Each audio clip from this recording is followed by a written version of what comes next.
अपरा एकादशी का व्रत रखना। अपरा एकादशी का व्रत ना सभी आपके भौतिक सुखों को पूर्ण करती है। भौतिक सुख क्या होता है? मैं गर्मी में बैठी हूँ, मुझे एसी की आवश्यकता है, ये भौतिक सुख है। मैं वीडियो बना रही हूँ, मुझे फोन चाहिए या लैपटॉप चाहिए, ये सब भौतिक सुखों में आता है। न केवल आपको भौतिक सुख प्रदान करती है, अपितु मरने के उपरांत आपका मोक्ष भी प्रदान करती है। और इसके बाद पुनरपि जन्म पुनरपि मरणम, बार बार जन्म लेने की और बार बार मरने की जो प्रतिक्रिया होती है वो समाप्त हो जाती है। मैं हमेशा कहती हूँ पूरे साल में 24 एकादशी आती है, जब भी अधिक मास होता है तो 26 एकादशी आती है। जैसे कि 2026 में अधिक मास है और इस साल जेठ के महीने में ही 2 एकादशी अतिरिक्त आएंगी, जिसको हम अधिक मास की एकादशी के नाम से संबोधित किया जाएगा। तो इस साल 26 एकादशी आएगी। अपरा एकादशी जेठ मास में आती है, जेठ के महीने में 2 एकादशी आती है, अपरा एकादशी बोली जाती है और एक हम सबके प्रिय निर्जला एकादशी बोली जाती है।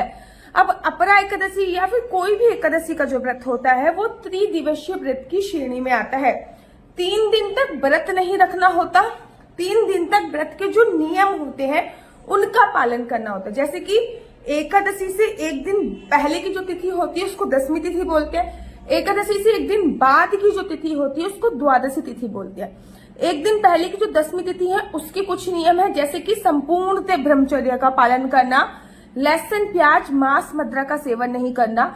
हमारे श्रीधाम वृंदावन के प्रमुख संत हैं संत श्री राजेंद्र दास जी महाराज, वो कहते हैं कि अगर आपने लहसुन प्याज खाया और 28 दिन तक आपकी मृत्यु हो गई, 28 दिन में मानो फॉर एग्जाम्पल मैंने आज लहसुन प्याज खाया और 28 दिन के अंदर मेरी मृत्यु होगी तो मैं नर्कगामी हूँ, क्योंकि लहसुन प्याज का असर 28 दिन तक हमारे उदर में हमारे शरीर में रहता है।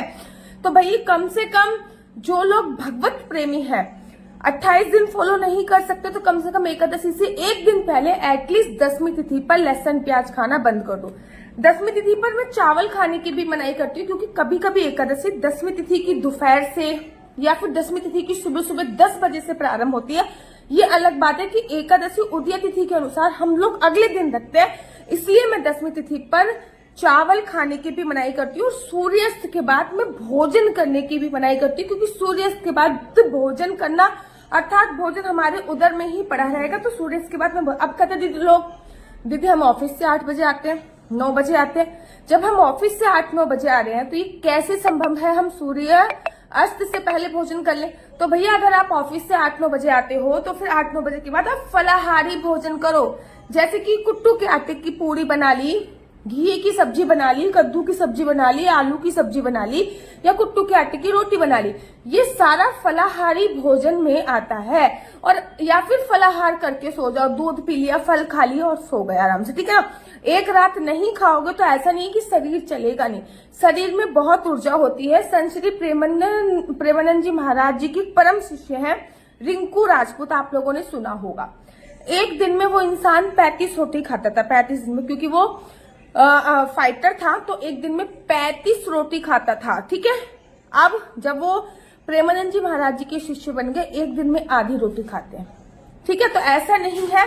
हाँ, कलयुग में तो ये माना कि कलयुग में हमारे जो प्राण हैं वो भोजन में ही समाहित होते हैं, क्योंकि जब मैं एकादशी की वीडियो बनाती हूँ सबसे ज्यादा मेरे से क्वेश्चन पूछा जाता है, हम आइसक्रीम खा सकते हैं, हम चॉकलेट खा सकते हैं, हम मीठा पान खा सकते हैं, हम तरबूज खा सकते हैं, हम मतलब चाय पी सकते। सबसे ज्यादा क्वेश्चन जो पूछे जाते हैं वो खाने पीने से ही संबंधित होते हैं। उसके बाद एकादशी, और ना एकादशी पे एक दिन पहले पृथ्वी शयन कीजिए, क्योंकि बेड को हम तामसिक बोलते हैं, क्योंकि बेड पे अच्छा वैसे भी जेठ का महीना चल रहा है और जेठ के महीने में पृथ्वी शयन का भी बड़ा विशेष महत्व होता है। और गर्मी में जमीन पर सोने का ही महत्व अलग होता है। कोई सर्दी तो है नहीं कि आप लोगों को सर्दी लग जाएगी। और बड़े सारे लोग कहते दीदी जमीन पे सोने से आपका मतलब क्या है? हम अपने बेड का गद्दा उठा के नहीं, भैया गद्दे का त्याग ही करना है, तभी मैं बेड पे नहीं सो रही। बेड का जो गद्दा होता है वो तामसिक होता है, जिससे हमारी भक्ति में बाधा उत्पन्न आती है। इसलिए पृथ्वी शयन, कोई चटाई बिछा लीजिए, कोई कॉटन की चद्दर बेडशीट बिछा लीजिए, उसके बाद तकिया लगाइए, आराम से सोइए।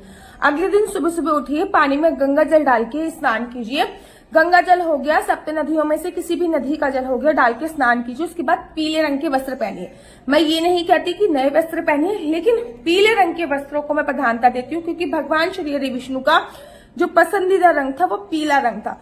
तो पीले रंग के वस्त्र पहनिए। उसके बाद भगवान श्री हरि विष्णु के लिए संकल्प आपको जरूर लेना है पूजा अर्चना करने के लिए। लड्डू गोपाल की चंदन यात्रा खत्म हो चुकी है, तो पंचामृत से लड्डू गोपाल को स्नान कराइए।